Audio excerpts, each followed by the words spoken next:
വ്യത്യസ്ത മേഖലകളിലെ ആളുകൾ നമ്മളുടെ ഫോൺ നമ്പർ പല സ്ഥലത്തുനിന്നും സംഘടിപ്പിച്ച് വിളിക്കുന്നു. ഞങ്ങൾ തലസ്ഥാനത്തേക്ക് വരുന്നു. 20-ാം തീയതി മഹാസംഗമമാണ്. നമ്മൾ വിട്ടുകൊടുക്കില്ല. നമ്മൾ ഡിമാൻഡുകൾ നേടിക്കൊണ്ട് ഈ തെരുവിൽ നിന്ന് തിരിച്ചു പോകുമെന്ന് പ്രഖ്യാപിച്ചിരിക്കുകയാണ്.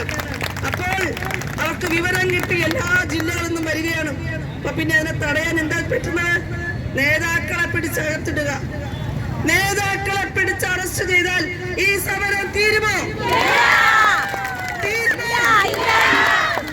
ഇവിടെ വന്നിരിക്കുന്ന മുഴുവൻ ആളുകളും ഈ സമരം നയിക്കാൻ പറ്റുന്ന നേതാക്കളാണ്. 27,000-ഓളം വരുന്ന ആശാപ്രവർത്തകരും അവർ ജീവിത പ്രതിസന്ധികളിലൂടെ കടന്നുപോയി നല്ല ഉറച്ച കരുത്തുള്ള ആളുകളാണ്. ഒരാളുടെ മുന്നിലും മുട്ടുമടക്കില്ല. അതുകൊണ്ട് നമ്മുടെ സംസ്ഥാന പ്രസിഡന്റ് സദാനന്ദൻ സാറും ജനറൽ സെക്രട്ടറി ബിന്ദു മാഡവും നമ്മുടെ റോസമ്മ ചേച്ചിയും റോസി ചേച്ചിയും ഞാനും ഒന്നും അകത്തു പോയാലും ഈ സമരം കെട്ടില്ല. അതല്ലെങ്കിൽ നമ്മുടെ ആശമാർ ഇപ്പൊ തന്നെ പറഞ്ഞല്ലോ, നിങ്ങളെല്ലാവരും കൊണ്ടുപോകണം. നിങ്ങൾ 27,000 ആശമാരെ നിങ്ങൾ അറസ്റ്റ് ചെയ്ത് കൊണ്ടുപോകണം. ഞങ്ങൾക്ക് സുഖമാണ് അവിടെ ജയിലിൽ, അല്ലെ? കഴിഞ്ഞ ദിവസം പറഞ്ഞു അവിടെ ഭക്ഷണം കിട്ടും, അവിടെ ഞായറാഴ്ച വീരവാടക കൊടുക്കണ്ട, ഒരു ബാങ്കിൽ എത്തിയാൻ വരില്ല, ഒരാളും നമ്മുടെ ഫ്യൂസ് ഊരാൻ വരില്ല, 3 നേരം ഭക്ഷണം, സുഖ ജീവിതം കൊണ്ടുപോക്കോ. നിങ്ങൾ 27,000 ആശമാരെയും കൊണ്ടുപോക്കോളൂ. അതുകൊണ്ട് പ്രിയപ്പെട്ട ഭരണാധികാരികളെ, നിങ്ങൾക്ക് തെറ്റിപ്പോയി. നിങ്ങൾക്ക് ഈ പോരാളികളെ മനസ്സിലായിട്ടില്ല. ഈ ആശാവർക്കർമാരെ നിങ്ങൾക്ക് ഇതുവരെ മനസ്സിലായിട്ടില്ല. ഇതാണ് യാഥാർത്ഥ്യം. അതുകൊണ്ട് നിങ്ങൾ ഈ അറസ്റ്റും പോലീസിനെ ഒന്ന് പേടിച്ച് നിങ്ങൾ ഞങ്ങളെ പേടിപ്പിക്കേണ്ട. ഇതൊക്കെ നമുക്കറിയാം, നമുക്കിത് പരിഹരിക്കാനും അറിയാം. നമ്മളിത് മറികടക്കും. 20-ാം തീയതി ആയിരക്കണക്കിന് ആശാവർക്കർമാർ വണ്ടി പിടിച്ച് ഇവിടെ വന്നുകൊണ്ട് ഈ സെക്രട്ടേറിയറ്റിന് മുന്നിൽ ഇരിക്കും. ഡിമാൻഡ് നേടാതെ തിരിച്ചു പോകില്ല. അപ്പോൾ ഇത് വെറുതെയല്ല.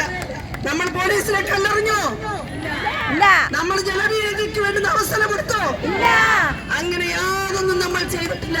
തികച്ചും സമാധാനപരം. ഞങ്ങൾ കേസെടുക്കാമെന്ന് പോലീസിനോട് പറഞ്ഞു. ഞങ്ങൾ ഇവിടെ നടന്ന എല്ലാ സമരങ്ങളും ഞങ്ങൾ വീഡിയോയിൽ റെക്കോർഡ് ചെയ്തിട്ടുണ്ട്. മറ്റു സമരങ്ങളിൽ നടന്ന പ്രവർത്തനങ്ങൾ. അപ്പോൾ അതുമായി താരതമ്യം ചെയ്തുകൊണ്ട് തീർച്ചയായിട്ടും നമുക്കറിയാം, അക്രമം ഒന്നിനും പരിഹാരമല്ല. സമാധാനത്തിന്റെ മാർഗം ഉപയോഗിച്ചുകൊണ്ട് പരമാവധി ആളുകളുടെ പങ്കാളിത്തം ഉപയോഗിച്ചുകൊണ്ടാണ് നമ്മുടെ ആരും പിരിഞ്ഞു പോകരുത്. നമ്മുടെ ആളുകൾ ഇവിടെ ഇരിക്കുക. നമ്മുടെ സഹനശക്തി, നമ്മൾ പിരിഞ്ഞു പോകരുത്. നമ്മൾ ഇവിടെ തന്നെ ഇരിക്കുക. പ്രിയമുള്ളവരെ, നമ്മൾ വളരെ ജനാധിപത്യപരമായി നടത്തുന്ന ഈ സമരം അത് വിജയം കണ്ട് മാത്രമേ തിരിച്ചു പോവുകയുള്ളൂ. നമ്മളൊട്ടും ആശങ്കപ്പെടണ്ട. നമ്മൾ ഒരിക്കലും ആശങ്കപ്പെടണ്ട. നമുക്ക് ശക്തമായ നേതൃത്വം ഈ സംസ്ഥാനത്തുണ്ട്. നിങ്ങളെപ്പോലെ ആയിരക്കണക്കിന് ആശമാരുണ്ട്. നമുക്ക് പിന്തുണയുമായി വന്ന നിരവധി സംഘടനകൾ നമ്മളെ സംരക്ഷിക്കുമെന്നുള്ള ഉറപ്പുണ്ട്. എല്ലാവരും അത് വാഗ്ദാനം ചെയ്തിട്ടാണ് പോയിരിക്കുന്നത്. അതുകൊണ്ട് ആരും ഭയപ്പെടണ്ട. നമ്മൾ 7 ദിവസം എങ്ങനെയായിരുന്നു, 8-ാം ദിവസവും 9-ാം ദിവസവും അടുത്ത ദിവസവും നമ്മൾ അങ്ങനെ തന്നെയായിരിക്കും. എല്ലാ ആശാമാരുടെയും പ്രധാന ചുമതല നമ്മളോടൊപ്പമുള്ള സഹപ്രവർത്തകരെ, തൊട്ടടുത്ത PHCയിലെ ആശാവർക്കർമാരെ അവരുടെ ബുദ്ധിമുട്ടുകൾ മാറ്റിവെച്ചുകൊണ്ട് അവരുടെ സാമ്പത്തിക പരാധീനതയുണ്ടെങ്കിൽ നമ്മൾ അവർക്ക് പണം കൊടുത്ത് സഹായിച്ച് വണ്ടി പിടിച്ച് ഇവിടെ കൊണ്ടുവരണം. അതാണ് നമ്മൾ കൊടുക്കാൻ പോകുന്ന മറുപടി.